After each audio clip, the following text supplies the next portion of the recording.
শ্রীধাম নবদ্বীপে মহাপ্রভু গৌরহরি তিনি এক সময় সন্ন্যাস ধর্ম গ্রহণ করে ওই নবদ্বীপ ছেড়ে চলে গিয়েছিলেন বৃন্দাবনের পথে।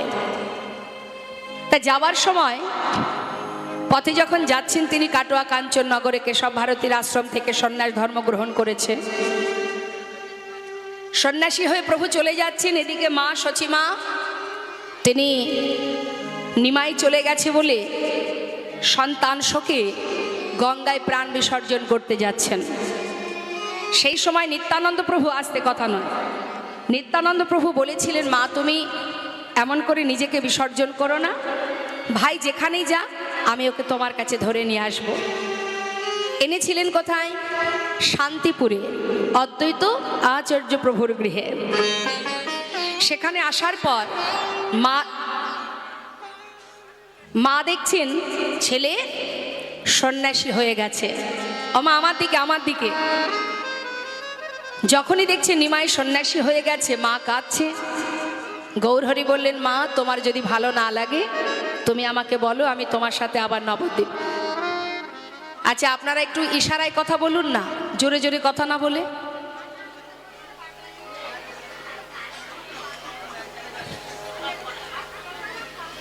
হরে কৃষ্ণ। ও মা আপনারা একটা সাইডে যান, একটা সাইডে। তো গৌরহরি যেই না বলেছে, মা তুমি বলো যদি তোমার মন না চায় আমি আবার নবদ্বীপে ফিরে যাব, আমি সন্ন্যাস ধর্ম ত্যাগ করব। মা বললেন, আমি বেঁচে থাকতে এই মিশ্র কুলবংশে এমন অকল্যাণ হতে দিতে পারবো না। তাহলে মা তুমি আমায় বিদায় দাও, আমি বৃন্দাবনে যাই। মা বললেন, বাবা বৃন্দাবনে আমি তোমায় যেতে দেব না, কারণ সন্তানহারা যন্ত্রণা আমি সইতে পারবো না। অন্তত তুমি সন্ন্যাসী হয়েছো ঠিক আছে, তুমি আমার কাছে কাছে থাকো, তবু তো আমি সন্তান শোক থেকে একটু শান্তি পাবো। গৌরহরি বললেন, মা আমি যেহেতু সন্ন্যাসী হয়ে গেছি আমি তো আর তোমার সাথে থাকতে পারবো না। মা বললেন, তাহলে যদি যেতে চাও নীলাচলে বাস করো। মানে কোথায় মা? পুরীধামে। নীলাচলে থাকলে কি হবে? নদেবাসী প্রতিনিয়ত যখন ওই নীলাচলে যাতায়াত করবে তাদের কাছ থেকে তো জানতে পারবো তুমি কেমন আছো, কোথায় আছো, কি করছো। তাই মায়ের কথা মতো প্রভু আমার ওই নবদ্বীপ ছেড়ে নীলাচলের পথে যাত্রা করেছিলেন। এবার কি হলো মা, ওই পথে যাবার সময় যখন যাবেন নবদ্বীপ থেকে, অন্যান্য ভক্তগণ বললেন, প্রভু তুমি যদি যাও তাহলে তোমার সঙ্গে আমরাও যাব। গৌরহরি বলছে, না না তোমরা কেন যাবে, তোমরা যার যার সংসারে যার যার ঘরে থাকো, আমি একা যাব।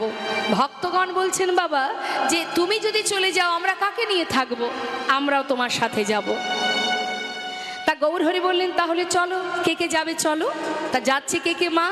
পণ্ডিত জগদানন্দ নিত্যানন্দ রায়, পণ্ডিত জগদানন্দ নিত্যানন্দ রায়, পণ্ডিত জগদানন্দ নিত্যানন্দ রায়, পণ্ডিত জগদানন্দ নিত্যানন্দ রায়। হরি গুণ কীর্তনে পথে চলি যায়, ওই না হরি গুণ কীর্তনে পথে চলে যায়, হরি গুণ কীর্তনে পথে চলি যায়, ওই হরি গুণ কীর্তনে পথে চলে যায়। হরি বল হরি বল, বলে হরি বল হরি বলে বল, হরি বল হরি বল, বলে হরি বল হরি বল, হরি ছাড়া নাহি বল, হরি বল হরি বল, হরি ছাড়া নাহি বল, হরি বল হরি বল। হরি গুণ কীর্তনে পথে চলি যায়, ওই না হরি গুণ কীর্তনে পথে চলে যায়, হরি গুণ কীর্তনে পথে চলি যায়, ওই হরি গুণ কীর্তনে পথে চলে যায়। ভক্তগণকে সাথে করে নিয়ে গৌরহরি যাচ্ছে। তাহলে নবদ্বীপ থেকে যাচ্ছে নীলাচলের পথে। যাবার পথে হলো কি মা? যাবার পথে পড়ল কোথায়? রেমুনা, বালেশ্বর। আপনারা অনেকে জায়গার নাম জানেন। এগিয়ে আসুন আপনারা, বৃষ্টি পড়ছে না? বৃষ্টি হচ্ছে? সামনে এগিয়ে আসুন, মায়েরা একটু এগিয়ে এগিয়ে আসুন, একটু জায়গা দিন। আসুন আসুন আসুন, একেবারে কাছে চলে আসুন।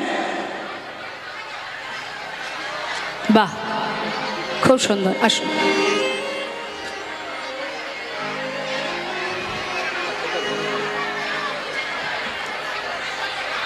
আস্তে আস্তে। তো মা এখন ওই বালেশ্বরে প্রভু পৌঁছালেন। বালেশ্বরে পৌঁছে ভক্তকে জিজ্ঞাসা করছে, জগদানন্দ এদিকে এসো, এই জায়গাটা কোথায় বলো তো?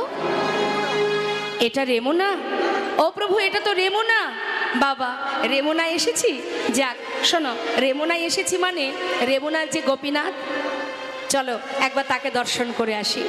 গৌরহরি কি করেছে, মা ভক্তগণকে নিয়ে ওই রেমুনার গোপীনাথকে দর্শন করবে বলে তার মন্দিরে প্রবেশ করেছে। মহাজন দেখছেন কি, মহাজন পদাবলী লিখছেন যে গৌরহরি মহাপ্রভু ওই রেমুনাতে গিয়ে গোপীনাথ বিগ্রহ তার চরণে গিয়ে প্রণাম করছে। কেমন করে? ষষ্ঠঙ্গে, মানে চরণ তলে শুয়ে পড়েছে। একজন মন্দিরে দাঁড়িয়ে আছেন গোপীনাথ, আর বাইরে আমার গৌরহরি। একজন গোপীনাথ আর একজন আমার গৌর সুন্দর। নিজে নিজেকে দেখছে মা, নিজে নিজেকে দেখছে। সেও ভগবান, ইনিও তো ভগবান, একই তো অংশ, হ্যাঁ, কিন্তু নামটা আলাদা। আজ প্রভু আমার ওই গোপীনাথকে দর্শন করে তার চরণে প্রণাম করছে। ষষ্ঠঙ্গে প্রণাম করে জীবকে শিখিয়ে দিচ্ছেন কেমন করে প্রণাম করতে হয়। আমরাও সবাই প্রণাম করি, কেমন করে করি? আমাদের প্রণামগুলো কেমন? পথে ঘাটে যদি কোনো মন্দির দেখি, কিভাবে প্রণাম করি আমরা? হাত জোড় করে প্রণাম করা হয়। হরি বল। কিন্তু মা প্রকৃত নিয়ম দেখুন কি করেছে, ষষ্ঠাঙ্গে শুয়ে পড়েছে, প্রণাম করছে গোপীনাথের চরণ ছুঁয়ে। মহাজন পদাবলী দিচ্ছেন, রেমুনায় গোপীনাথ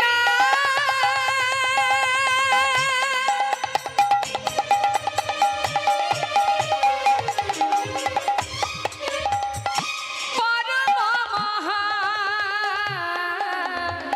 ওই রেমুনায় গোপীনাথ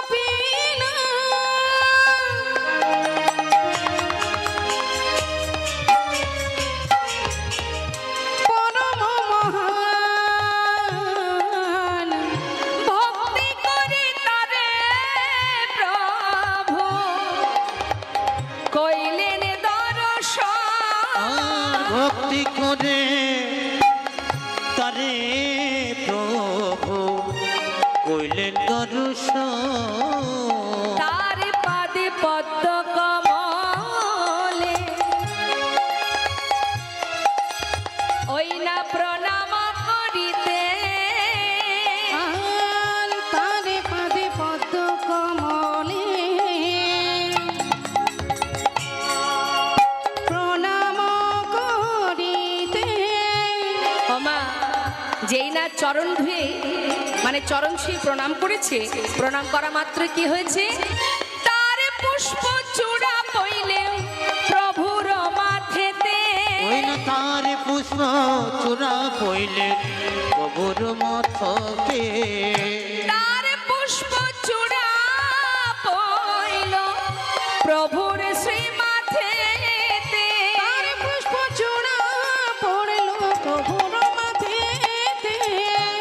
যেই না গোপীনাথের চরণ ধরে প্রণাম করেছে, আর গোপীনাথের মাথায় যে ফুলের চূড়াটা ছিল সঙ্গে সঙ্গে সেটা গৌরহরির মাথার উপরে পড়েছে। আর যেই না পড়েছে, প্রভু আমার কি করলেন, চূড়া পাইয়া প্রভু আমার আনন্দিত মন। চূড়া পাইয়া প্রভু আমার ওই না আনন্দিত মন। তার নিত্য গীত কইল আহা লইয়া ভক্তগণ। আর তার নিত্য গীত কইলি লইয়া ভক্ত বলে জয় জয় ওই গোপীনাথ, জয় জয় গোপীনাথ। জয় জয় গোপীনাথ। গোপীনাথ। তুমি ত্রিজগতের নাথ, জয় জয় গোপীনাথ। তুমি ত্রিজগতের নাথ, জয় জয় গোপীনাথ। তার পুষ্প চূড়া পইল প্রভুর শ্রী মাথেতে। প্রভু নিত্য গীত কইল লইয়া ভক্ত জনে। সমস্ত ভক্তগণকে নিয়ে সমস্ত ভক্তগণকে নিয়ে প্রভু আমার কি করেছে, আসতে ভক্তগণকে নিয়ে ওই গোপীনাথ মন্দিরের সামনে জগমোহন বলে একটি জায়গা, যেটাকে বলা হয় নাট মন্দির, ওই জগমোহনের মাঝখানে চারিদিকে ভক্তগণকে রেখে মাঝখানে আমার গৌরহরি বসেছেন মধ্যমণি হয়ে। মাঝের ধন তো মাঝেই থাকে মা, একেবারে মধ্যমণি হয়ে মাঝখানে বসেছেন, চারিদিকে ভক্তগণ, আর গোপীনাথের সেই চূড়াটা কোলের মধ্যে করে নিয়ে বলছে, ভক্ত তোমরা সবাই জানো এই যে গোপীনাথ, যিনি ত্রিজগতের নাথ, এই গোপীনাথ কেন এত জগৎ বিখ্যাত বলতে পারো? ভক্তরা বলছে, ও দয়াময় আমরা কি করে জানবো, তুমি বলো তবে তো জানবো। এই যে মা, গোপীনাথকে দেখলেই ভক্তি জন্মাবে না, আগে তুমি বলো, তার কথা শুনবো, তারপরে তো তার প্রতি ভক্তি জন্মাবে। তা বলছে শোনো, এই যে গোপীনাথ এই জগৎ বিখ্যাত, সকলেই জানে, হ্যাঁ তার এত নাম, এই যে জগৎ জুড়ে সবাই তাকে জানে, এর মাধ্যমটা হলো আমার দাদু গুরুর জন্য। কে বলছে কথাটা? মহাপ্রভু বলছে আমার দাদু গুরুর জন্য তার এই প্রতিষ্ঠা, তার এত নাম। তা বলছে দাদু গুরু মানে প্রভু বুঝলাম না। বলছে আমার গুরুদেব, মহাপ্রভু বলছে আসতে, আমার গুরুদেব ঈশ্বরপুরী, মহাপ্রভুর গুরুদেব হচ্ছেন দীক্ষা মন্ত্র, দীক্ষা গুরু হচ্ছেন ঈশ্বরপুরী। আর যেখান থেকে প্রভু আমার সন্ন্যাস ধর্ম নিয়েছিলেন সেটা হচ্ছে কাটোয়া কাঞ্চননগরী কেশব ভারতী। হ্যাঁ, ইনি হচ্ছেন সন্ন্যাসীর গুরু, আর ইনি হচ্ছেন দীক্ষা গুরু। বলছে আমার গুরুদেব ঈশ্বরপুরী, আর ঈশ্বরপুরীর গুরুদেব মাধবেন্দ্রপুরী। নিতাই গৌর হরি। সেই যে মাধবেন্দ্রপুরী যিনি আমার গুরুর গুরুদেব, তার মানে আমার সম্পর্কে দাদুগুরু, দাদুগুরুর জন্য আজ এই গোপীনাথ এত নাম, এত বিখ্যাত। তা বলছি কি করে, একটু বুঝিয়ে দাও প্রভু। এবার মহাপ্রভু সমস্ত কিছু একটা একটা করে বোঝাচ্ছে মা, আর ভক্তরা শুনছে। বলছে আমার দাদুগুরু মানে মাধবেন্দ্রপুরী, তার বাড়ি ছিল কোথায়? বাংলাদেশে পূর্ণিয়াপুর বলে একটি গ্রাম আছে। পূর্ণিয়াপাট মানে এটা হচ্ছে শ্রীহট্টে, শ্রীহট্টে পূর্ণিয়াপাট বলে একটি গ্রাম, সেই গ্রামে এই মাধবেন্দ্রপুরীর ঘর ছিল। কিন্তু মাধবেন্দ্রপুরী সংসারে বিবাহ হবার পর তার স্ত্রী মারা যান। স্ত্রী যখন মারা যায়, তার একটিমাত্র সন্তান ছিল যার নাম বিষ্ণু। সেই সন্তানকে নিয়ে ওই পুরী গোসাই মাধবেন্দ্রপুরী তিনি এই দেশে, আপনারা বনগা থেকে যদি চাকদা যান, একটি জায়গা আছে বিষ্ণুপুর, ওই বিষ্ণুপুরে একটি আশ্রম, একটি মঠ, সেখানে ওই যে মাধবেন্দ্রপুরীর সন্তান, যার নামে কিন্তু এই জায়গাটার নাম বিষ্ণুপুর, হ্যাঁ, তা ওই সন্তানকে ওই আশ্রমে রেখেছিলেন। আর তার মনে বাসনা ছিল যে আমি সংসার ধর্ম আর করব না। নিজের সন্তানকে আশ্রমে দিয়ে তিনি চিরতরে চিরসন্ন্যাসী হয়ে তিনি নানা তীর্থ ঘুরে বেড়াচ্ছেন। একবার ভাবুন মা, তার জীবনের এটাই আশা, আমি নানা তীর্থ ভ্রমণ করব, সংসারে আমি আর থাকব না। তাই সন্তানকে দিয়ে আশ্রমে দান করে তিনি নানা তীর্থ ঘুরে বেড়াচ্ছেন। নানা তীর্থ ঘুরতে ঘুরতে এক সময় তিনি বৃন্দাবনে আসেন। বৃন্দাবনে এসে গোবিন্দকুণ্ডের পাড়ে একটা বৃক্ষের তলায় ওই মাধবেন্দ্রপুরী বসে বসে কৃষ্ণ নাম করছে। কিন্তু মা, ওই পুরী গোসাইয়ের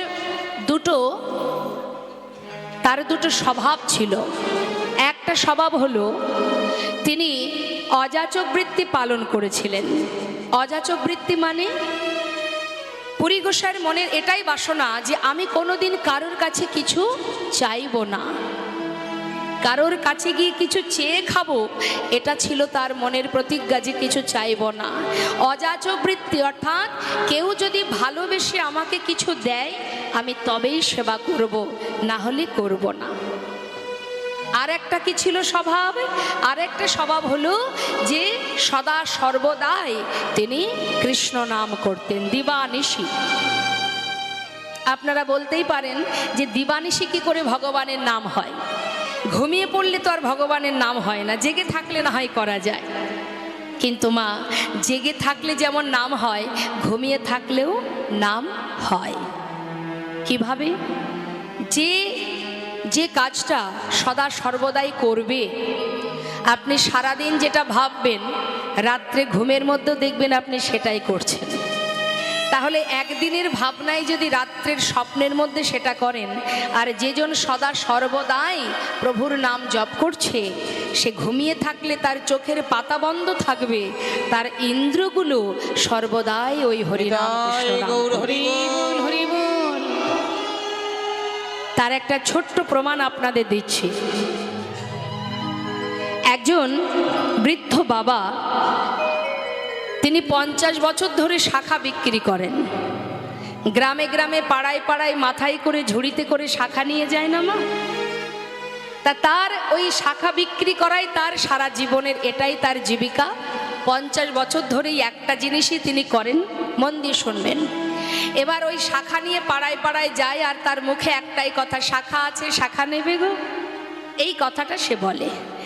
দেখতে দেখতে 50 বছর হয়ে গেল, আজও কিন্তু তার যেমন ক্ষমতা, শাখা নিয়ে পাড়ায় পাড়ায় যায়। এখন বিক্রি করতে করতে মা একটা ফাঁকা মাঠের মধ্যে দিয়ে যাচ্ছে, কিন্তু সে বারবার ওই মুখে অটোমেটিকই বলে যাচ্ছে, শাখা আছে, শাখা নেবে গো। সেখানে কিন্তু কোনো জনবসতি নেই, শাখা আছে, শাখা নেবে। এখন একজন ভদ্রলোক পাশ দিয়ে যাচ্ছে আর বলছে, এই যে ও বাবা, এখানে তো কোনো মানুষজন নেই, তুমি এখানে শাখা আছে, শাখা নেবে গো, শাখা আছে, শাখা নেবে গো, কে শুনছে তোমার কথা? তুমি যখন গ্রামে যাবে, লোকালয়ে যাবে, পাড়ায় যাবে, তখন বলবে, এখন তুমি চুপ করো। তখন সেই বৃদ্ধ বাবা বললেন, ওরে খোকা, 50 বছর ধরে এই শাখা বিক্রি করতে করতে আমার জিহবা এমন অভ্যাস করে ফেলেছে, আমি বলছি না রে, আমি এটা লোকালয়ে আছি না ফাঁকা জায়গায় আছি সেটা আমি জানি না, আমি আমার মতো যাচ্ছি, আর আমার জিহবা সে তার কাজ করে যাচ্ছে। নিতাই গৌর হরি। বেশি দিন নয় বাবা, আপনি 1 সপ্তাহ সন্ধ্যাবেলা জপের মালা হাতে নিয়ে জপ করবেন মা, বেশি দিন লাগবে না, 7 দিন আপনি জপের মালা নিয়ে জপ করবেন। ঠিক 7 দিন পর দেখবেন, ঠিক ওই সন্ধ্যাবেলা হলেই আপনার মনে হবে অটোমেটিকই আপনার জিহবায় হরিনাম শুরু হয়ে যাবে। রাধে রাধে। কাজ করবেন, কখন যে জিহবায় মহামন্ত্র জপ শুরু হয়ে যাবে আপনি নিজেও বুঝতে পারবেন না। এটা হলো অভ্যাস। তাই বলছে যে যে আজ পুরী গোসাই, তার মনের একটাই বাসনা, আমি কখনো কারোর কাছে কিছু চাইব না, যদি কেউ ভালোবেসে আমাকে দেয় তবে খাবো, আর না হলে কৃষ্ণ নাম করব। আহা, কি অপূর্ব ভক্তি তার। আর একটা বাসনা, সদা সর্বদাই তিনি হরিনাম করেন। তা আজ কি হয়েছে মা, ওই বটবৃক্ষের তলায়, মানে যমুনার ধারে গোবিন্দকুণ্ডের পাড়ে একটা বৃক্ষের তলায় বসে বসে তিনি কৃষ্ণ নাম করছে, আর মনে মনে ভাবছে, আজ তো কেউ আমাকে কিছু দিল না, ঠিক আছে, না দিল তাতে কি আছে, বসে বসে কৃষ্ণ নামই করি। মনে মনে এই কথা ভেবে কৃষ্ণ নাম গাইছে। জয় রাধা রমণ জয় কুঞ্জ বিহারী। জয় রাধা রমণ জয় কুঞ্জ বিহারী। জয় রাধা রমণ জয় কুঞ্জ বিহারী। জয় রাধা রমণ জয় কুঞ্জ বিহারী। নবীন নিরদয় জয় শ্যাম সুন্দর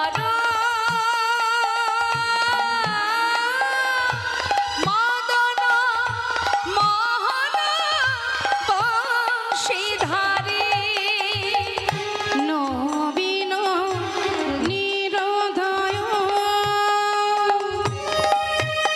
জয় শ্যাম সুন্দর মদন মোহন বংশীধারী জয় রাধা রমন জয় কুঞ্জ বিহারী জয় রাধা রমন জয় কুঞ্জ বিহারী জয় রাধা রমন জয় কুঞ্জ দেখা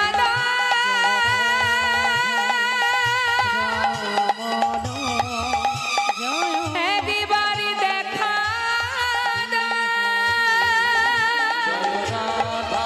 দেখা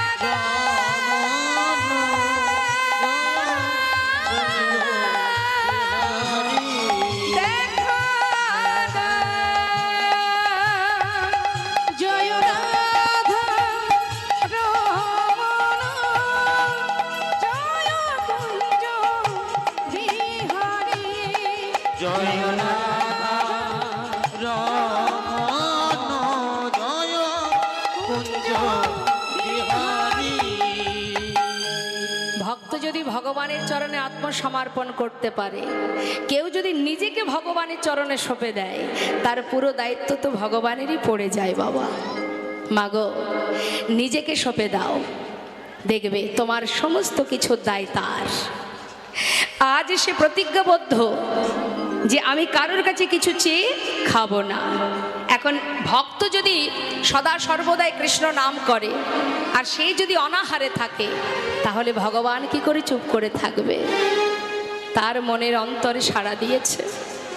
সেই গোবিন্দ কুণ্ডে বটবৃক্ষের তলায় বসে কৃষ্ণ নাম করছে, যেন মনে হচ্ছে এই নামেই তার ক্ষুধা নিবারণ হয়ে যায়। বাবা মাগো, শাস্ত্রে বলে এই নামের সুধা যেবা করে পান, ক্ষুধা তৃষ্ণা তার হয় অবসান। সে যেন মনে হচ্ছে ওই নাম করেই তার ক্ষুধা নিবারণ হয়ে যাচ্ছে। আপন মনে নাম জায়গা দিন গো, বসতে দিন কি হবে? এই যে ও দিদি ভাই, এই যে ও দিদি ভাই, এই যে ওই যে দিতে খালি দেখুন, তোর সামনে দেখুন না, বৃষ্টি পড়ছে। একটু বসতে দিন, বসতে দিন, বসতে দিন, আসতে কথা নয়।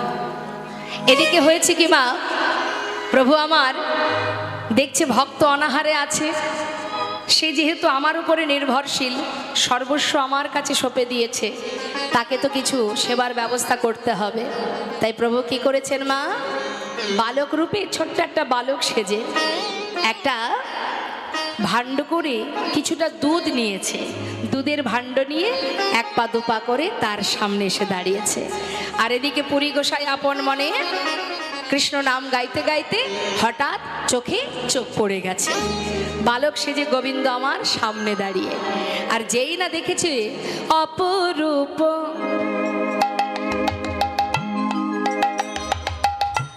অপরূপ গপয়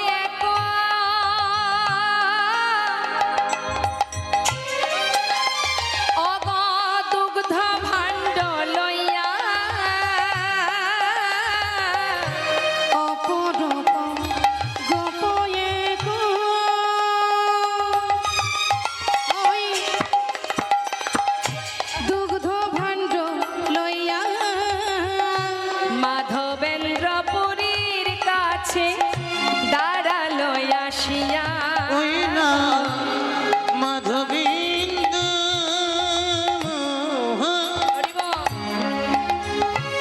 পুরীর কাছে দাঁড়ালো আসিয়া। বালকটা সামনে দেখে পুরী গোসাই জিজ্ঞাসা করছে, এই বালক, কে রে তুই? আর আস্তে, তোর হাতে ওটা কি? বালক বলছে, আমি আমি এক ব্রজের বালক, তোমার জন্য দুগ্ধ এনেছি, তুমি খেয়ে নাও। আমার জন্য দুগ্ধ এনেছিস? হ্যাঁ, সারাদিন নাকি না খেয়ে আছো, কিচ্ছু খাওনি। কেন গো, তুমি ভিক্ষা করো না কেন? কত সাধু, কত ভক্ত দাঁড়ে দাঁড়ে ভিক্ষা করে, তুমি ভিক্ষা করো না কেন? হ্যাঁ, না খেয়ে আছো, নাও, এই দেখো তোমার জন্য দুধ এনেছি। জিজ্ঞাসা করছে পুরী গোসাই, বালক, আমি না খেয়ে আছি তুই কি করে জানলি রে? বাহ, আমি জানবো না তো জানবে কে শুনি? নাও নাও, খেয়ে নাও। দাঁড়া, একটু দাঁড়া, আগে আমায় বল, তুই কি করে জানলি? আমিও তো সেটাই জানতে চাইছি। আমি না খেয়ে আছি তুই জানলি কি করে? আমি আর কি করে জানবো? ওই যে ব্রজবাসীরা সবাই যমুনায় জল আনতে গিয়েছিল, তারা ফেরার পথে বলা বলি করছিল যে যে বটবৃক্ষের তলায় এক সাধু আছে, সারাদিন সে কিছু খায়নি, তাই আমি তোমার জন্য অনেক কষ্ট করে এই দুধ এনেছি, শিগগিরই খেয়ে নাও। আচ্ছা, ওই ব্রজবাসীরা, ব্রজমাইরা কি করে জানলো যে আমি খাইনি? আহা, আচ্ছা বালক, একটা কথা বলবি? ভগবান ছদ্মবেশে গেছে তো মা, বালক বেশে, সে বলছে এত কথায় কাজ কি তোমার? এনেছি, খেয়ে নাও। আরে দাঁড়া না, এত মিষ্টি সুন্দর দেখতে তোর কণ্ঠ, কত সুন্দর, কত মধুর তোর কণ্ঠ। বালক, একটিবার বল না বাবা, তোর নাম কি? মনে মনে চিন্তা করছে, প্রভু সর্বনাশ, নাম তো বলা যাবে না। হ্যাঁ, কিন্তু এইভাবে নয়, একটু বকা দিতে হবে। বলছে, এই যে শোনো, তোমার জন্য অনেক কষ্ট করে দুগ্ধ এনেছি, খাবে তো খেয়ে নাও, ফের যদি নাম জিজ্ঞাসা করো আমি এক্ষুনি চলে যাব। আরে না না, যাস না, একটু বস, একটু দাঁড়া, কি সুন্দর কথা বলিস তুই। বালক, আমি তোর নাম জিজ্ঞাসা করব না, একটিবার বল না বাবা, তুই থাকিস কোথায়? বল না, আমার জন্য দুগ্ধ এনেছিস, কোথায় থাকিস? বলছে, আমি মনে মনে ভাবছে, এতগুলো প্রশ্ন করেছি, কোনো কথার উত্তর দিইনি, অন্তত পক্ষে এই কথার উত্তরটা দিতে হবে। বলছে, আমি কোথায় থাকি জানো? শোনো, বালক কহে, বালক কহে